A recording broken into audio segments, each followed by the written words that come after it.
service provider to, the physical asset movers, logistics service companies. You guys at OTR, same kind of story. You're a service provider to the industry. I don't think I'm going to surprise you by saying it's been, a tough year. Yep. I guess tell me a little bit about what you guys are seeing from factoring the working cap, providing the working capital that keeps the industry afloat. Sure. I think we're seeing a lot of the same that we have over the course of the last couple of years, which by and large is unique, mostly because of the longevity that we've been seeing kind of these market headwinds. Yeah. Prior to COVID and the boom, period of 2-ish years. It was the golden era. Yeah, exactly. Before that, it was predictable. It was still a very cyclical industry. We knew that generally, we've always been very growth oriented, that we would have to leverage kind of up market scenarios to really bolt on a bunch of growth. And in those kind of softer periods, I think a lot of us in the industry took the perspective of continuing to invest in those growth measures because we knew that it was going to be a relative. And every one of these downturns we've seen, 6 months, 9 months, 12 months max, where you're kind of, investing, I would call it, in what you anticipate to be growth in the future. So the longevity that this kind of bear market or freight recession has been really unique. So we've, I think when you're in the type of market that we were in previously, where you can afford to do that, it is important that you're able to capitalize on the upswings because those opportunities, when the market is working for you, only come every once in a while. And I think that the growth-oriented businesses were able to do that very well and very predictably. I think a lot of businesses tried to do that as the market started to turn for a year and a half. And over the last 6 months to a year, I think people are taking a good hard look to make sure that their businesses are sustainable, that they've got costs under control, that they're acquiring business that is accretive to their bottom line. So it's a little different approach, but I think people are starting to, and I think even the conversations that we've heard over the course of the last couple of days, freight brokers, factoring companies, freight brokers specifically, are gearing up for that next leg of growth, right? Yeah. They're anticipating. We've heard a lot of people that are starting to invest, maybe seeing shoots. Yeah, because you don't want to miss the opportunity. Right. The market is by and large under control for market participants. And so you have to be available and have the ability to capitalize when that market turns in your favor, because for us, it's very much everything's working against us or everything's working for us, right? In bear markets, there are more carriers going out of business, which for a factoring side of the business is not a good thing. It's less opportunities. Yeah. There are less carriers getting their authority. Freight rates are generally trending down. All of those things working against us. The opposite is true in a bull market when you're bolting on new business, right? There are new authorities. There's carrier, retention. Attrition goes down, and freight rates are increasing.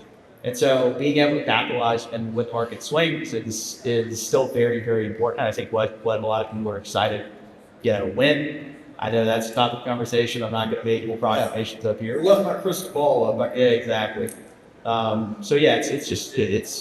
I think the longevity is the most unique part of what we've seen over the last couple of years. Hoping it shifts here soon. Yeah. So one thing that we typically hear from factoring companies is when times get a little lame, people maybe their fraud picks up a little bit. I think people take advantage. Jordan coming on right before is a good opportunity to discuss that. Obviously, they're opportunistic. There are people that come in with the mindset to defraud, right? Where they're coming in specifically creating their businesses to try and defraud us or the industry as a whole. There are also people that are running good businesses or running real businesses until things start to get too tight for them to make ends meet. Yeah. Then they're looking for opportunities just to survive. And what does that look like? Does it look like factor twice? What does it look like changing the invoice amount? Yeah, it looks like it much.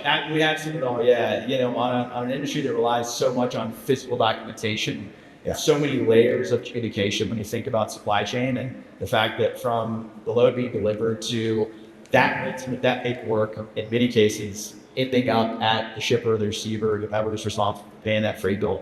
It's an elongated process, right? That requires a lot of communication via email, a lot of communication via phone to ensure that it delivered, to ensure that you've got the right documentation.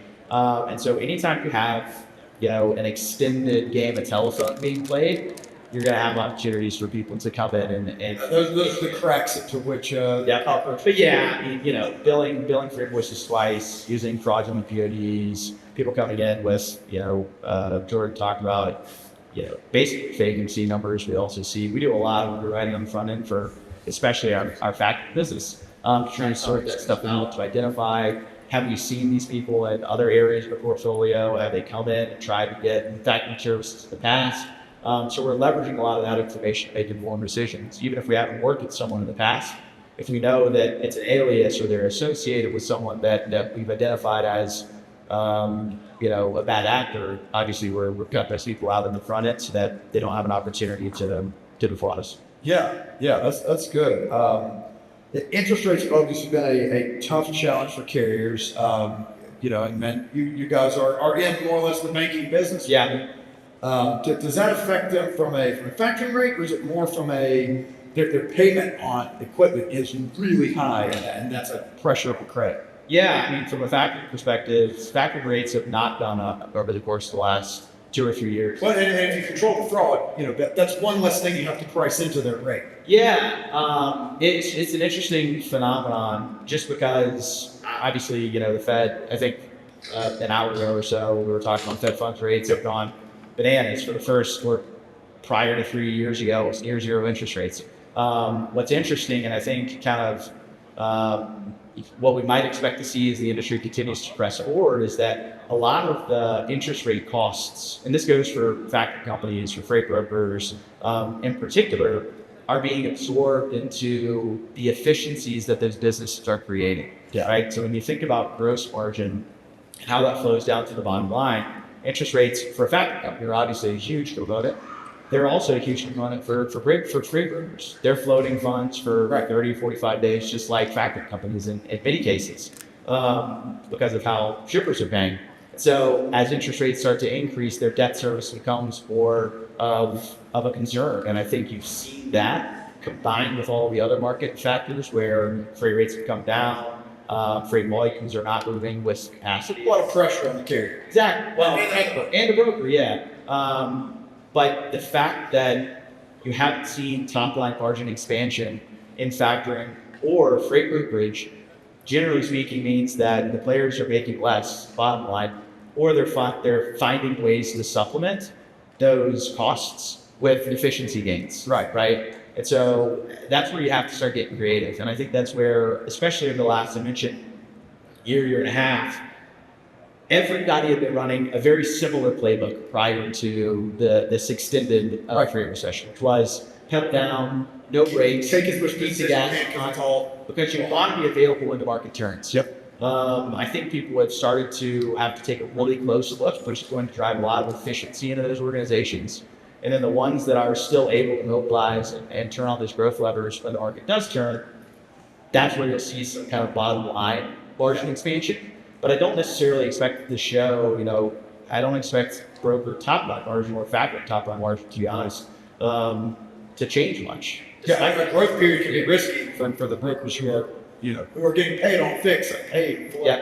Yeah, absolutely. Yeah. So it'll be an interesting dynamic to see. I think you have a lot of brokers right now making a lot of changes and taking a very close look. We have a lot of conversations in the space. They're taking a very close look at their operations to see how they get as lean as possible and lower their costs as much as we can. That involves, human resources, nearshore, leveraging technologies. AI is a huge buzzword.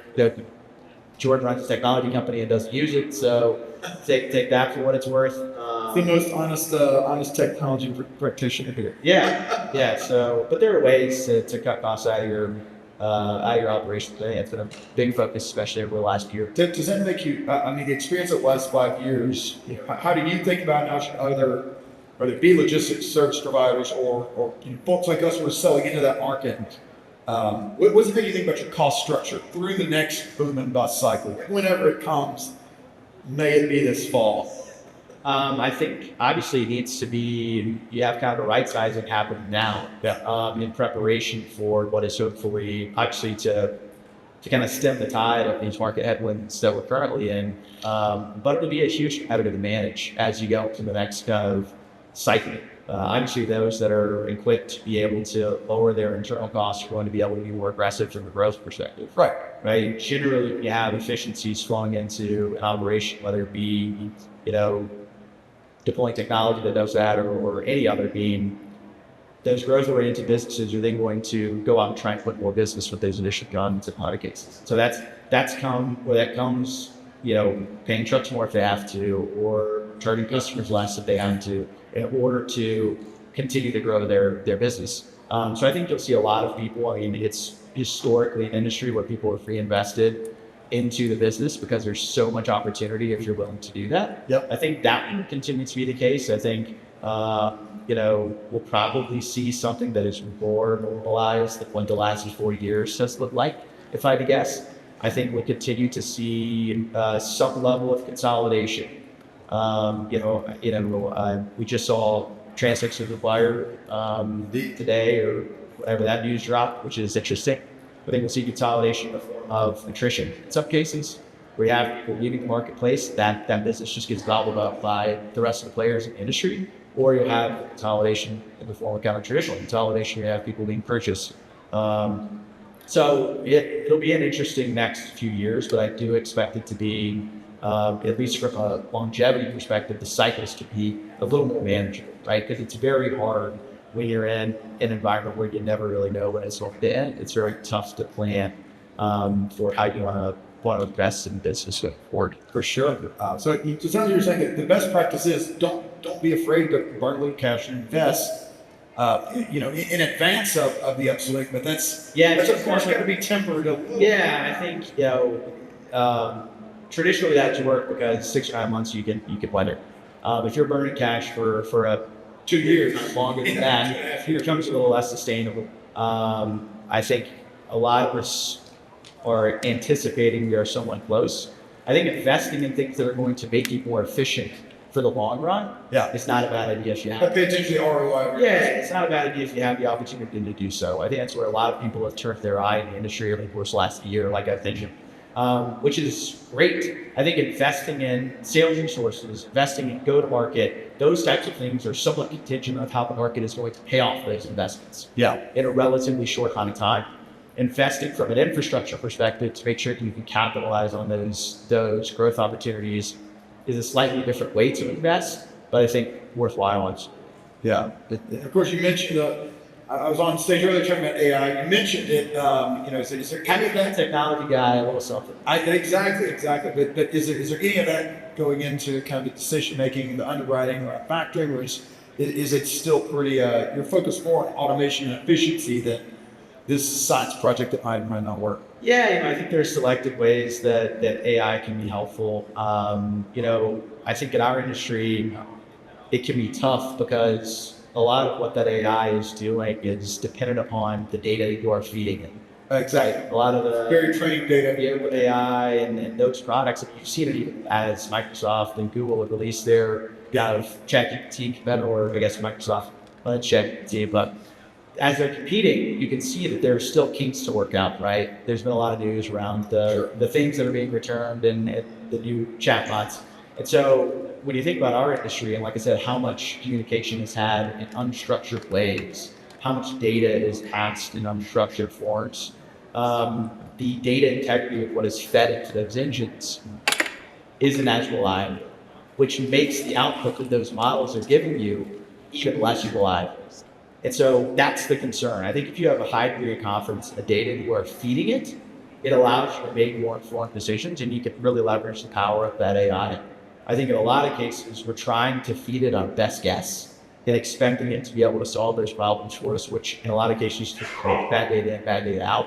And you end up making worse decisions than you would have if you would have just taken kind of a more systematic or manual approach. For sure. I think there are certainly short-term ways you can pick up wins and efficiency without deploying AI. I think as that technology matures, it'll start to become more of a factor and can actually leverage for benefit. But we'll kind of see it when it's. I would agree. I would say that, pay attention. Make sure you are paying attention. now is not the time to go. Yeah. Now's not to go. I wouldn't put all your R&D dollars there. Just Yeah, it's not going to solve all of your issues. So yeah, make some let's say an AI solution.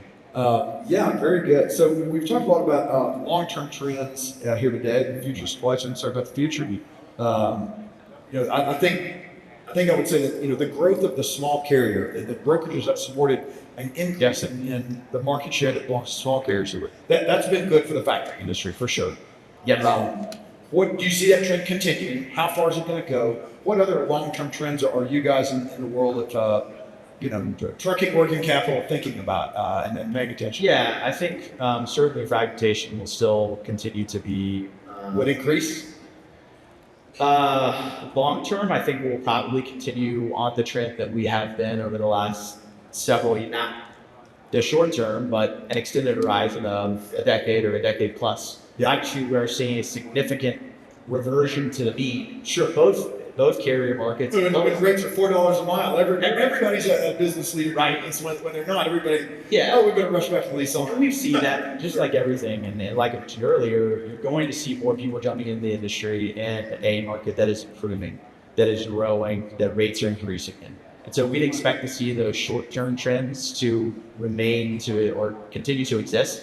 I just think they'll be short, right? It'll go back to kind of the 6, 9, 12-month type of trends because you don't have these, in some call it once in a lifetime, but extraordinarily rare events like COVID. Certainly, we feel to remember the story of I got into trucking and made a ton of money the first 2 years, and I got crushed for the next 2 years. Yeah. So I think the overall trend will continue. I think certainly there's still opportunity, especially as the market begins to rebound. Yeah. Freight brokerage, like I said, is an interesting one. I think there has been a lot of fragmenting in that industry as well. And you're starting to see consolidation. Yep. The market will do what the market does, which is find a point where it is able to at least remain somewhat stable. And you're going to press up both ends and it'll adjust back and forth. But our market does a pretty good job of figuring out how to get to a point of equilibrium, despite the fact that it takes a lot longer in some cases than I would like. Yeah. All right. Well, I think we've asked everybody, but short term, which quarter are we going to see brokerages and carriers stop having to hold their breath and maybe get a nice sustainable increase in rates where they feel comfortable with it?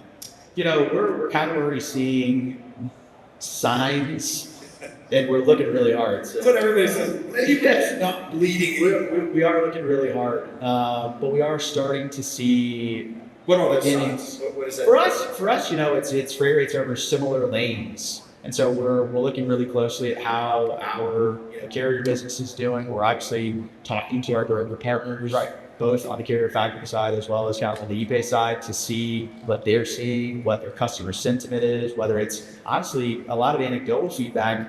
How hard is it to book trucks? Is it harder today than it was a week ago, 2 weeks ago, a month ago, 6 months ago? Because that eventually turns into something that manifests itself in pricing.